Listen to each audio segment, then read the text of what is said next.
Hello and welcome to my first screen recording where I'm going to teach you a number of techniques and ways of designing in various software packages. I'm also going to show you some techniques with regards to programming languages and markup languages such as HTML, CSS and JavaScript. Today I'm going to start by showing you Illustrator. What I'm going to do today is build a glossy button which I'll show you some various techniques to do that. Just to sort of start, what I normally do is I start by using a template. My template here has just got a number of shapes that I've created. What I use with these shapes is it just kind of helps with building up sort of complex compositions. So for instance, I've got this sort of O and J, and if you actually click on it, it's built with a number of different objects which are cut and sliced to create the shapes that I need. So there you go, it's able, you can see it there. Also, in terms of the actual grid that I'm using, it's a 5 pixel, each square is 5 pixels, so when I move along it's actually moving 5 pixels along, and then if I go to snap to grid off, it's actually 1 pixel, so each increment is 1 pixel there.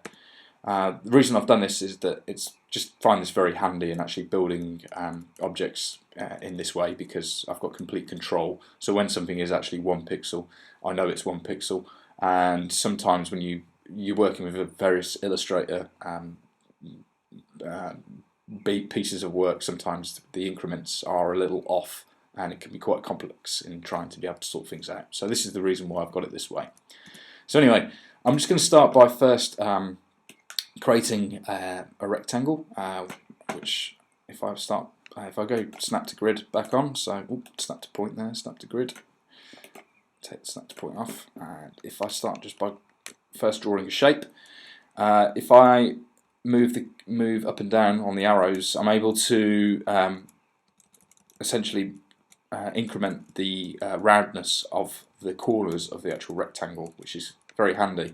And then obviously if I've got it set to my grid and set up the way it is, it's actually very handy to see how each increment works. So if I go just 1, 2, 3, 4, 5, I know that I've got a sort of rounded corner of 5 pixels, and I'm able to create shapes. This can be also very handy in CSS if I know exactly what type of rounded corner that I want for a border radius. So there we go. Start off by just creating this rounded rectangle, and what I'm going to do is I'm just going to apply a gradient to it. I've also got this swatch library open, which is the Pantone solid coated. I find this really handy in just building up some colours. So what I'm going to do today is just going to start by making sort of like a grey button. So if I just pop this into my swatch library, I can then copy this grey over to the actual gradient. And what I'm going to do is I'm going to set this gradient to be radial, and then I've got some control by using the gradient tool on the side here. I'm able to essentially draw the gradient that I want.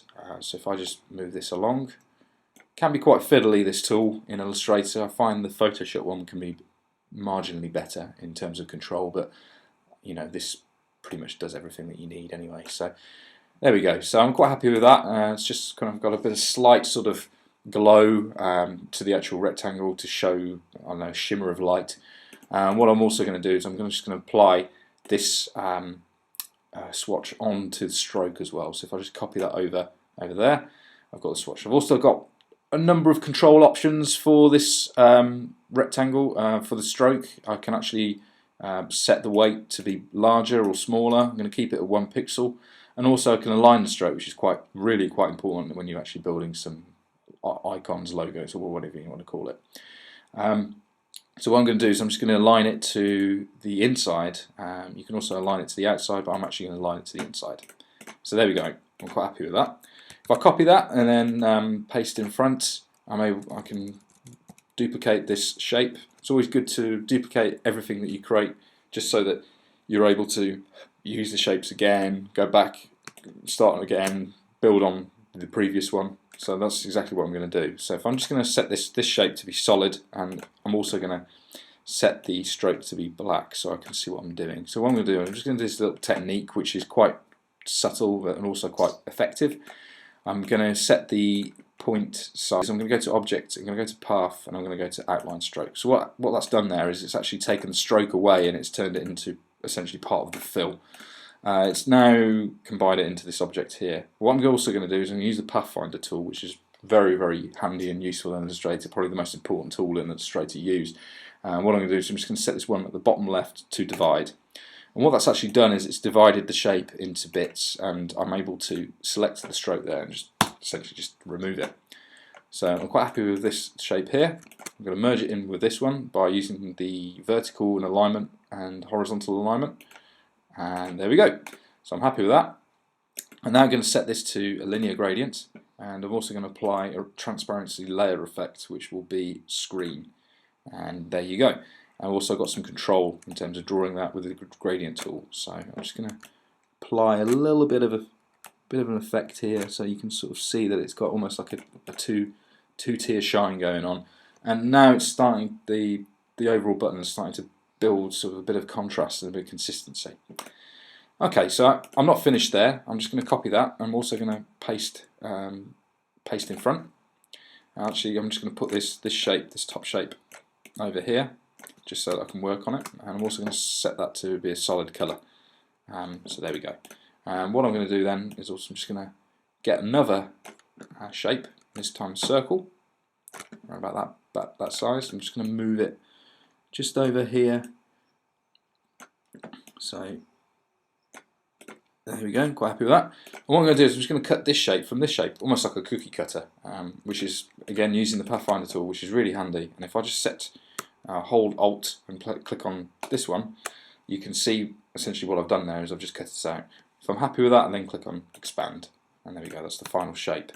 And what I'm going to do is just going to align this one, so if I just put it to the left and then to the top, I'm able to stick it over the top of that one.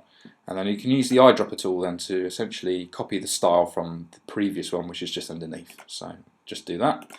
I'm going to remove the previous one, and I'm going to apply the transparency to screen. So there we go. So you can see now it's got a slightly different pattern, it's got a bit more of a slightly different shine. I've cut it inside, which gives it quite a nice effect. I'm not completely happy with the way the gradient's working, so if I just do some slight bit of work onto that, and there we go, you can see the overall effect of the button there.